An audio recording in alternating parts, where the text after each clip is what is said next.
ये तो क्या होता है, हरिया जाने रोकड़ा उन पानी रोने, अरे सुकून करो जाने कद बच्चियों है मैं। अरे भाई सच में वास्तव में असलियत तो वही समझता जिसमें सचमुच में जिज्ञासा है। यदि जिज्ञासा नहीं है तो बीमार व्यक्ति ही डॉक्टर के महत्व को समझ सकता है। एक बार क्या होता है, बिलाड़ा के अंतर्गत कोई सत्संग का कार्यक्रम चल रहा था, जिसमें अपने यहीं के जो अद्वैत आश्रम के संस्थापक अखिल भारतीय प्रचार मंडल के अध्यक्ष स्वामी मनोहरानंद जी महाराज वहां पर सत्संग में विराजमान थे, वो सभापति थे उस समय। तो वहां पर क्या होता है कि आरती तो सुनाई ना, तो मुक्तानंद जी महाराज ने एक आरती बना रखी है, उसमें लिखा हुआ है, आप ही पूर्ण ब्रह्म निरंतर बाहिर भीतर रहेवा, आपके एक देश में ईश्वर ठहरेवा। अर्थात गुरुदेव के लिए कहा गया, आप ही साक्षात निर्गुण निराकार सच्चिदानंद अद्वितीय ब्रह्म हो और आपके अंश मात्र में ईश्वर स्थित है। जब इस प्रकार से आरती सुनाई तो वहां पर एक बहुत बड़े विद्वान थे, उनका नाम था कस्तूर चंद जी, और वो ऐसे महात्मा थे, वो ऐसे विद्वान थे, ऐसे कवि थे कि शास्त्र जो प्रकाशित होते हैं ना, पहले उनके सिग्नेचर होते कि हाँ ये ठीक है, तभी वो प्रकाशित हुआ करते। ऐसे बड़े विद्वान तो उन्होंने तुरंत टोका और कहा, अरे भाई ये जो आरती सुनाई इसमें थोड़ी गड़बड़, इस गड़बड़ को निकाल देना। गुरुदेव के एक अंश में ईश्वर नहीं होता, बल्कि ईश्वर के एक अंश में गुरु होता है, इसलिए इस गड़बड़ को निकालो, ये ठीक नहीं है।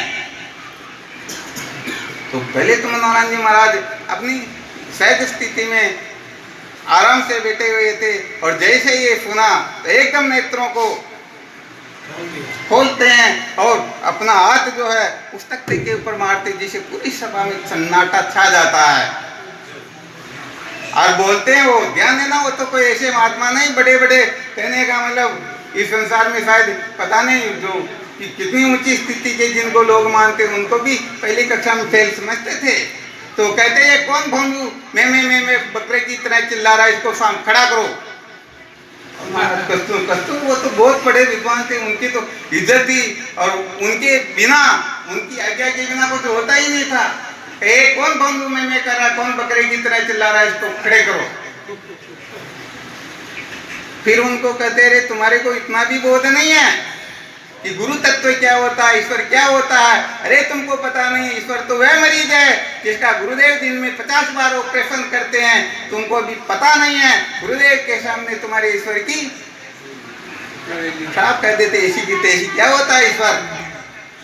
फिर कहा, तुमको पता नहीं है, श्रुति माता प्रमाण होती हैं, और श्रुति माता स्वयं ये कथन कर रही है कि गुरु ब्रह्मा गुरु विष्णु गुरुदेव महेश्वर है। अरे गुरुदेव तो साक्षात ब्रह्म है, और जो ब्रह्म है बताओ, उसमें ईश्वर संकल्प मात्र होता है या नहीं होता, रोम जितनी जगह पर होता है या नहीं होता। इसलिए हम समझते नहीं है, केवल मात्र नाम रूपात्मक आकृति को देखते हैं, इसीलिए गुरु तत्व में भ्रांत हो जाते हैं। वरना गुरु गीता को थोड़ा पढ़ करके देख लेना चाहिए।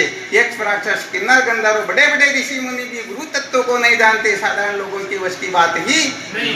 इसलिए जब तक हम गुरुदेव को साक्षात ब्रह्म नहीं समझ लेंगे, गुरुदेव से भिन्न यदि अंश मात्र भी किसी को महत्व दे रहे हैं, कल्प कल्पांतर तक भी वैज्ञानिक के बंधन से मुक्त नहीं हो सकता।